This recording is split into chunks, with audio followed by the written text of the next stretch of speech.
For decades, Debbie Rowe has remained one of the quietest and most questioned figures in the life of Michael Jackson. Known publicly as his wife and the mother of his first two children, she stepped away from fame just as the world demanded answers. Now, at 66, she is finally breaking her silence, and what she reveals doesn't fit the story most people think they know. Was her marriage to Michael Jackson built on love, or was it a private agreement the public never understood? Why were parts of her rare 2003 interview never aired, and what truths were left out? After years of speculation, legal battles, and unanswered questions, Debbie Rowe's own words are resurfacing. And once you hear what she says about their marriage, the children, and what really happened behind closed doors, you may see everything differently.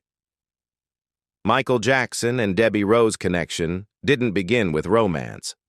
It began quietly, years earlier, in 1986, inside the dermatology office of Dr. Arnold Klein.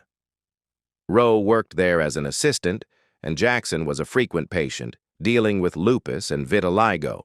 She helped answer his questions, offered reassurance, and gradually became someone he trusted. What started as medical support slowly turned into a genuine friendship. Jackson, warm and theatrical even in private, often sent her autographed photos and memorabilia, which she proudly kept on display at work. Friends noticed how deeply Rowe admired him. According to her close friend Tanya Boyd, Debbie was completely taken with Jackson, not in the way the tabloids imagined, but as someone who felt she truly understood him. She often said that if people really knew Michael the way she did, they wouldn't see him as strange, just different, unique, even playful in ways the public never saw. Their friendship stretched on for years. During that time, Rowe divorced her husband, Richard Edelman, later saying she had felt trapped in the marriage. She confided in Jackson about her unhappiness, while he, in turn, opened up about his own emotional struggles, especially those surrounding his marriage to Lisa Marie Presley. Like Presley, Rowe stood firmly by Jackson in 1993 when he faced child abuse allegations, offering him loyalty when much of the world turned away. When Jackson married Presley, he kept his friendship with Rowe largely out of sight. Once Presley became aware of it, she initially brushed it off, believing Rowe wasn't Jackson's type and posed no real threat. But the marriage was already fragile. Lisa Marie grew increasingly uncertain about their relationship, and her reluctance to have children, something Jackson desperately wanted, created a deep and painful divide between them. In private conversations, often late at night, Rowe repeatedly told Jackson that if becoming a father was truly important to him, she would be willing to carry his child. As Jackson's frustration over Presley's hesitation grew, that offer began to weigh more heavily. Presley later acknowledged that she knew Rowe had feelings for Jackson and wanted to have his children, a reality that quietly contributed to the breakdown of the marriage. After Jackson and Presley's very public split in early 1996, events moved quickly. Rowe became pregnant but suffered a miscarriage that March, a loss that deeply shook her and left her afraid she might never have children. Jackson supported her through the ordeal, which remained completely hidden from the public. By September 1996, Jackson was launching the first leg of his History World Tour. Not long after his divorce was finalized, news broke that Rowe was pregnant again, this time with his child. She was furious at how the media portrayed the situation, saying it made her and Jackson seem like freaks. Yet many of the reports were true. Jackson planned to raise the child himself, and the pregnancy resulted from artificial insemination. Years later, Rowe confirmed openly that she and Jackson had never had a sexual relationship. Their children, she explained bluntly, were conceived medically. "They impregnated me," she said. "It was very technical. I was his thoroughbred." Almost immediately, rumors began to circulate that Michael Jackson and Debbie Rowe's relationship was nothing more than a business arrangement. Critics claimed Rowe was motivated by money, while Jackson was simply securing a path to fatherhood. Jackson strongly rejected that narrative. He publicly dismissed suggestions that money or artificial insemination played any role, calling those claims completely false and irresponsible. Yet behind the scenes, legal documents later painted a more complicated picture. In 2002, filings submitted by Jackson's former business manager, Myung-Ho Lee, revealed that Roe had received significant financial support over the years. The paperwork outlined Jackson's monthly expenses, including a reported $1.5 million payment to Roe. Years earlier, in 1997, Jackson had also purchased a $1.3 million home for her, despite the fact that the two never lived together. The pregnancy also sent shockwaves through Jackson's family. When his mother, Katherine Jackson, learned that Debbie was expecting, she was deeply distressed. As a devoted Jehovah's Witness, she believed strongly in marriage and was troubled by the idea of her son having a child outside of it. The situation stirred painful memories of her own marriage to Joe Jackson, who had fathered a child with another woman.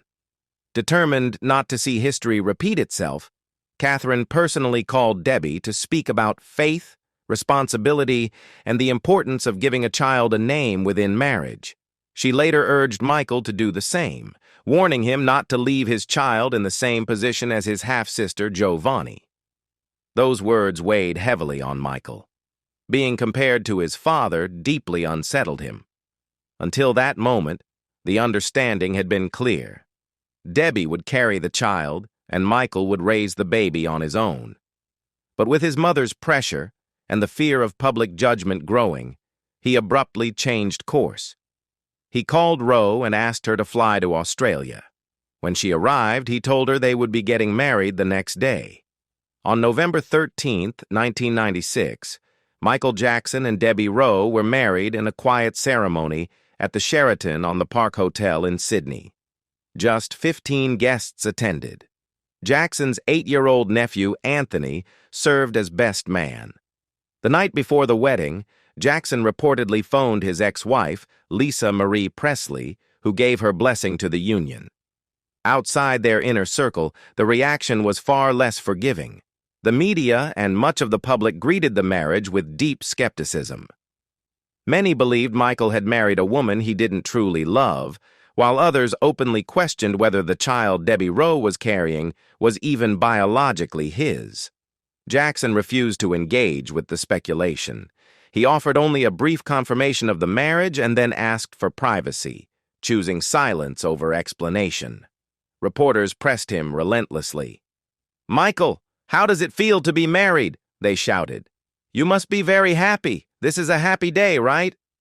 Jackson stayed guarded, offering little emotion. Among fans, reactions were intense and divided. Some were heartbroken, others openly suspicious. One distressed fan captured the mood bluntly. "I think it's a setup. She's pregnant. My life is over." Eventually, Jackson felt compelled to respond.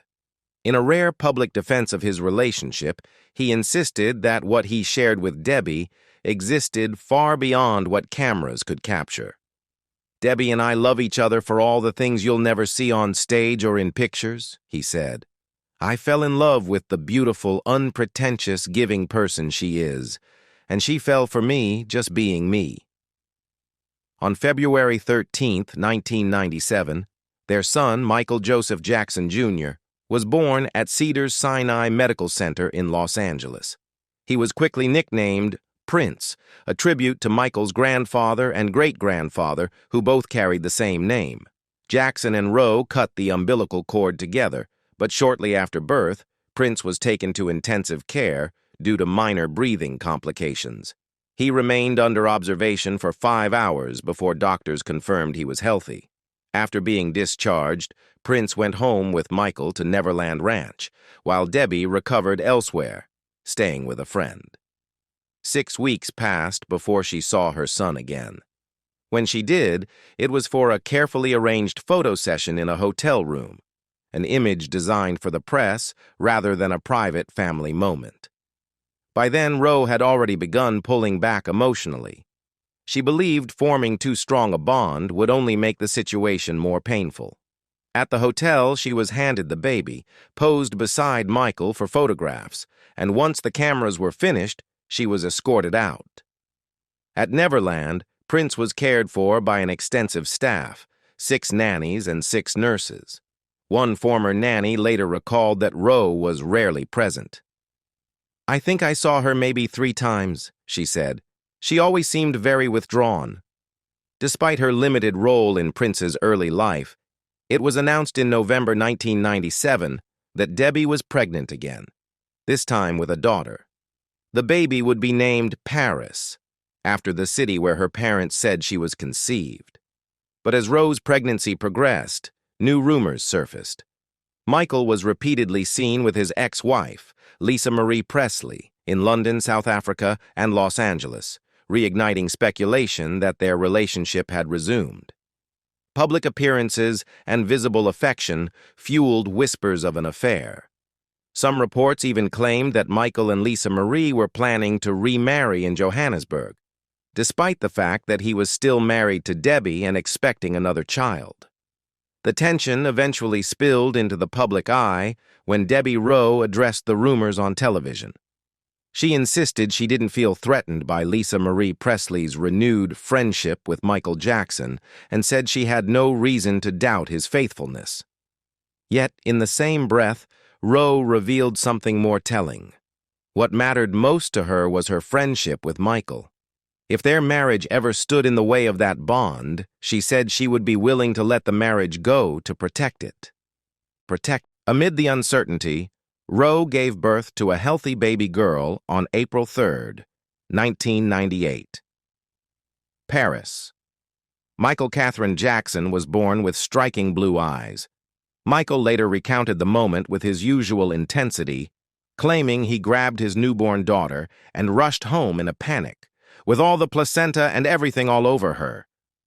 Rowe later clarified the story, explaining that the placenta had actually been preserved and frozen, one of many details that became exaggerated in the retelling. In the days that followed Paris's birth, Jackson's team even reached out to the Vatican, hoping Pope John Paul II might personally baptize the child. The request was declined. A Vatican official responded by letter, explaining that the Pope would not take part in anything that could be interpreted as a publicity gesture. The pregnancy took a serious toll on Rowe's health and ultimately left her unable to have more children. As time passed, she grew increasingly unhappy with the arrangement she and Jackson had made. Eventually, she asked for a divorce. Michael agreed, and on October 8, 1999, their marriage officially ended. Rowe received a settlement reportedly worth around $10 million and signed over full custody of Prince and Paris to Jackson. At the time, both Rowe and Jackson asked for privacy, urging the public not to speculate about the reasons behind their split. They cited relentless media intrusion and mounting pressure as key factors and emphasized that, despite the end of their marriage, they intended to remain friends. That fragile peace did not last. When Michael Jackson died suddenly on June 25, 2009, from cardiac arrest, the world was stunned.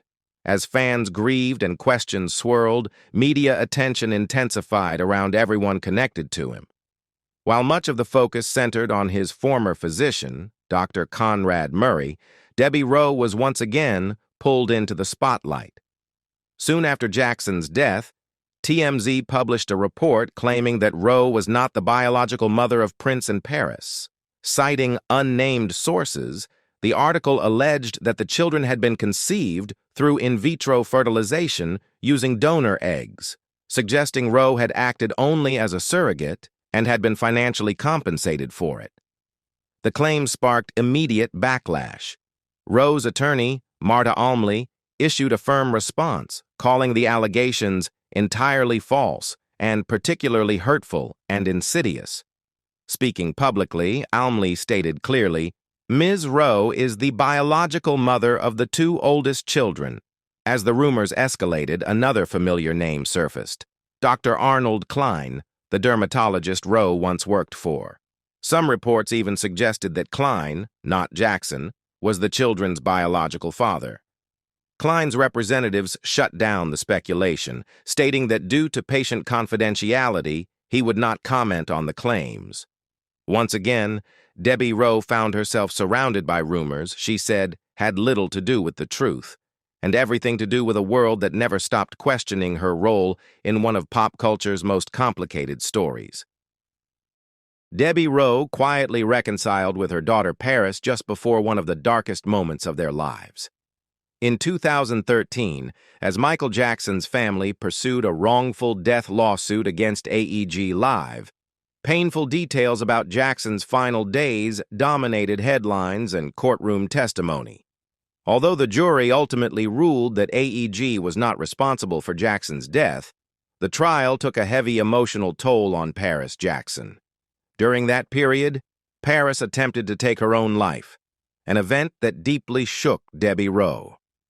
Taking the stand, Rowe spoke openly through tears. "I almost lost my daughter," she said, explaining that Paris felt she no longer had a life of her own. Rowe revealed that the two had only recently begun rebuilding their relationship, talking regularly and spending weekends together, making the crisis even more devastating. Rowe later acknowledged that she has always been closer to Paris than to her son Prince. While she and Prince have remained civil, their bond was never as strong. Paris herself later admitted that for much of her childhood, her biological mother was essentially absent from her world.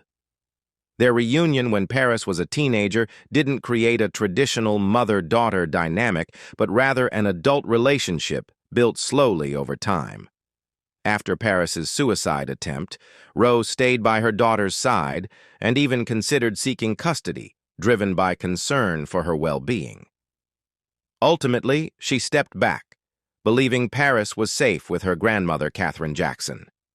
Custody disputes were later resolved privately, without financial settlements, despite persistent rumors to the contrary.